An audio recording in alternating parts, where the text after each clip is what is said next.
Everyone loves the first day of school, right? New year, new classes, new friends. It's a day full of potential and hope before all the dreary depressions of reality show up to ruin all the fun. Well, I like the first day of school for a different reason though. You see, I have a sort of a power. When I look at people, I can sense a sort of aura around them, a colored outline based on how long that person has to live. Most everyone I meet around my age is surrounded by a solid green hue, which means they have plenty of time left.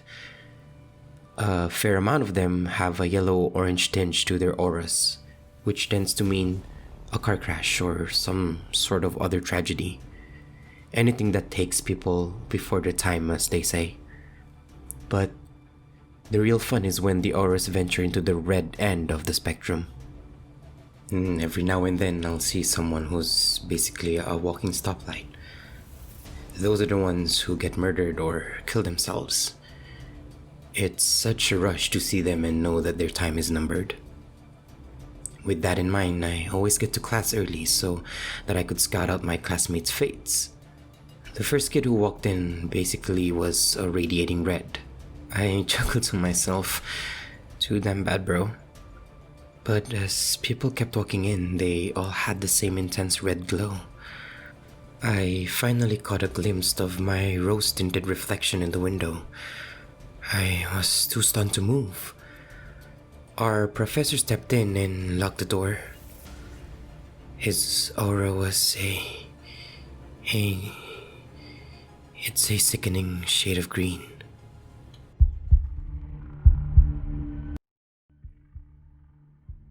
This story happened a few years back when me and my sister Lori were still kids.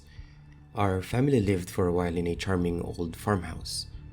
We loved exploring its dusty corners and climbing the apple tree in the backyard. After a few months of staying there, some weird things started to happen.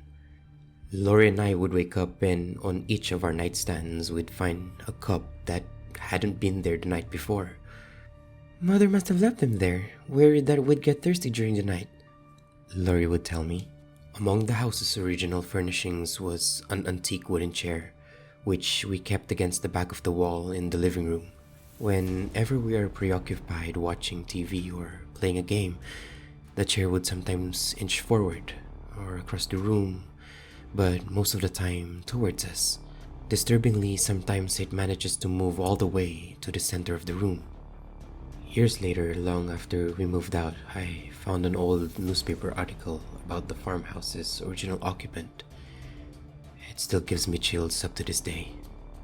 A widow and two of her children used to live in the farmhouse. One night, she murdered both of her children by giving them each a cup of poisoned milk before bed. And then she hanged herself. I looked deeper and the article included a photo of the farmhouse. I scanned through it and saw the living room. In that photo showed a woman's body hanging from a beam, and beneath her knocked over was that old wooden chair, placed exactly in the center of the room.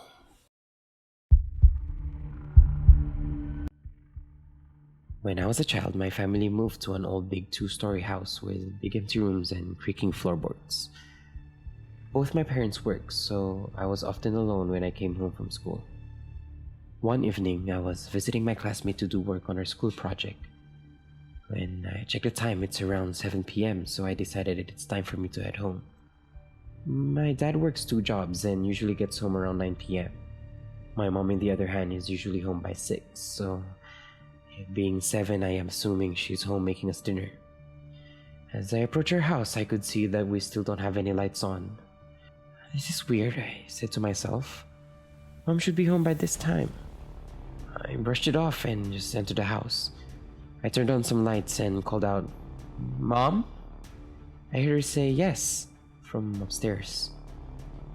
Confused, I called her again. "Mom?" This time I was climbing the stairs to see which room she was in. And again I got the same reply.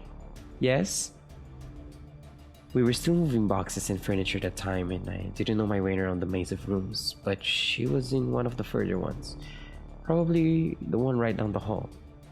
I felt uneasy, but I figured that was only natural, so I rushed forward to see my mom, knowing that her presence would calm my nerves. Just as I reached the handle for the door to let myself in the room, I heard the front door downstairs open and my mom calling, "Sweetie, are you home?" in a cheery voice. I jumped back, startled, and ran down the stairs to see her. But as I glanced back from the top of the stairs, the door to the room slowly opened to a crack. And for a brief moment, I saw something strange in there, and I didn't know what it was, but I know it was staring at me.